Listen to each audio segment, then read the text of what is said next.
اعوذ باللہ من الشیطان الرجیم بسم اللہ الرحمن الرحیم وبہ نستعین وہو خیر المعین۔ جب محرم الحرام کا مہینہ آتا ہے تو یقیناً ہر مسلمان کا یہی دل چاہتا ہے کہ وہ عطرت رسول، نواسے رسول اور اولاد رسول کی معرفت اور زیادہ حاصل کرے اور ان سے قربت حاصل کرنے کی کوشش کرے۔ اور جو مہینہ محرم کا مہینہ ہے، جس کے نام میں ہی یہ پیغام ہے کہ یہ احترام اور امن کا مہینہ ہے، تو ہم جب اس مہینے میں داخل ہوں تو ہم بھی اس قابل بنے، محترم بنے، امن اور پیس اور سکون دوسروں کو پہنچائیں۔ اور اس مہینے میں جہاں مجھے یہ توفیق ملی ہے کہ میں تمام مجاہدین کربلا کے ذکر کو تو بیان نہیں کر سکتی، لیکن ان میں سے ان خواتین کا ذکر کروں جنہیں ہم کربلا کی مجاہد شجاع خواتین کا لقب دیتے ہیں۔ اور جہاں تک ہمیں یہ معلوم ہے کہ خواتین کا کربلا میں وہاں موجود ہونا، کربلا تک وہاں جانا، یہ ایک اتفاقی امر نہیں تھا، بلکہ امام حسین علیہ السلام نے ایک حکیمانہ پروگرام کے تحت اپنے ہمراہ اہل بیت کو، اہل حرم کو، ان خواتین کو اپنے ساتھ لے گئے تھے تاکہ بہت سے دوسرے مقاصد کے ساتھ قیامت تک کے لیے خواتین کے لیے ایک بہترین نمونہ عمل، ایک بہترین جو ہے وہ اسوہ اور قدوہ بن سکیں۔ تو اس اعتبار سے یقیناً ہم دیکھتے ہیں کہ خواتین کا کردار جب ہم سے پوچھا جاتا ہے کہ کیا تھا کربلا میں، تو ہم جواب دیں گے کہ ایک مسلمان انسان کو اگر آپ دیکھنا چاہیں کہ مسلمان سے کہا گیا ہے، انسان سے بلکہ خدا نے کہا ہے، کیونکہ قرآن کا مخاطب تمام انسان ہے، سب مکلف ہے، تو جب ایک مسلمان کا وظیفہ، اس کی ڈیوٹی یہ ہے کہ وہ کل قرآن کا مطالعہ کرے، پڑھے۔ آپ یقین کیجئے کہ جب میں قرآن کو پڑھتی ہوں تو مجھے یہ احساس ہوتا ہے کہ اچھا، ایک انسان کو سب کچھ معلوم ہونا چاہیے جو کچھ قرآن میں ہے۔ افلا یتدبرون قرآن، کے قرآن کے بارے میں تم غور و فکر نہیں کرتے ہو، سوچتے نہیں ہو کہ کل قرآن یعنی کون سا قرآن، جس میں آفاقی، جس میں انفسی، جس میں تکوینی، جس میں تشریعی، جس میں شخصی، اجتماعی، سیاسی، فقہی تمام مسائل موجود ہیں۔ یعنی میں عورت ہوں یا مرد، مجھے تمام مسائل کا علم ہونا چاہیے، بہترین مسلمان وہی ہے۔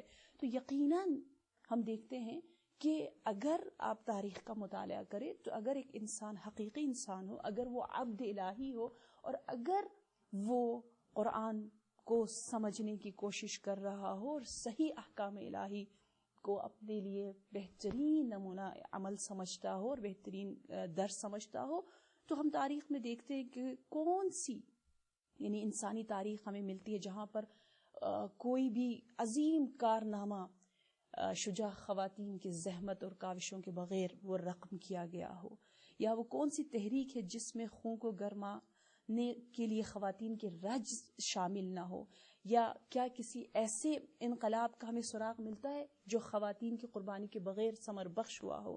تو یقیناً یہ خواتین کا گروہ جو کہ اس عظیم کربلا کے میدان میں تھا، وہ یہ قلیل تھا، بہت ہی مختصر کچھ خواتین وہاں موجود تھی، لیکن ان خواتین نے ہمیں یہ درس دیا کہ کیسے حق دوستی، کیسے علم اور حقیقت پسند اور توحید کا پرچم ہمیں بلند کرنا چاہیے۔ اور یہاں یہ خواتین ہمیں یہ بھی درس دے رہی ہیں کہ عورت معاشرے کا کوئی عضو معطل نہیں ہے، کہ اس کو اپنے معاشرے سے بالکل ہی دینی اور معاشرے کے اجتماعی مسائل سے بے خبر، غفلت کے ساتھ زندگی بسر کرنا چاہیے، بلکہ ہم دیکھتے ہیں کہ سب سے پہلے جس ہستی کا ہم ذکر کریں گے وہ یقیناً ان خواتین کربلا میں سے سیدۃ الاسرا، سیدہ زینب، وہ صدیقہ صغریٰ، وہ شریکۃ الحسین کا ذکر ہے۔ اور جیسا کہ میں نے آپ کو کہا وہ شریکۃ الحسین ہے، اور اس میں ہم سب سے ابتدا میں یقیناً زینب سلام اللہ علیہا کا ذکر کریں گے، اور اس کے بعد امام کی دوسری بیٹیاں، امام کی بہت سی بیٹیاں کربلا میں تھی. کیوں ہم ان کا ذکر کریں گے؟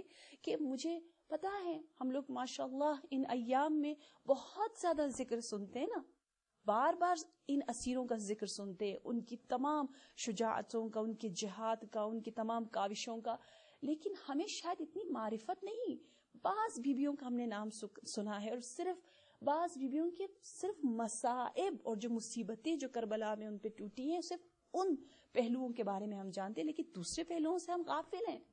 تو اگر آپ کو پتا چلے کہ یہ بیویاں کون تھی، تو اس کے آج کے بعد جب آپ ذکر سنیں گی اسیران کربلا کا، اہل حرم کا، خواتین کربلا کا، تو واقعاً آپ کی آنکھوں میں معرفت اور دل و جان سے ایک ایسا اشک آپ کی آنکھوں سے بہے گا جو آپ کی زندگی میں انقلاب لے کر آئے گا. اور جیسے روایات نے ہمیں وعدہ دیا ہے کہ ایک اشک، ایک قطرہ ہمیں بہشتی جنتی ہماری تقدیر کو بدل سکتا ہے اس صورت میں کہ جب واقعاً معرفت کے ساتھ ہو. تو کربلا کی خواتین میں صرف سیدہ زینب سلام اللہ علیہا نہیں ہیں، بلکہ امام کی اتنی بیٹیاں، اللہ اکبر. میں نے جب تاریخ مطالعہ کیا تو میں نے دیکھا کہ فاطمہ نام کی امام کی 3-4 بیٹیاں، امام حسن کی بیٹی بھی ہے، امام حسین کی بیٹی کا نام بھی فاطمہ ہے، اور اسی طرح امام علی کی بیٹی کا نام بھی فاطمہ ہے. ایسی عظیم ہستیاں ان اسیروں میں شامل ہے کہ انسان واقعاً دل و جان سے گریہ کرتا ہے، اور واقعاً اس کو مظلومیت کا احساس ہوتا ہے کہ یہ کیسی ہستیاں تھی. اولاد امام کے بعد زوجات امام بھی معمولی نہیں ہے. ہم آپ کو ان کے فضائل کا بھی بتائیں گے.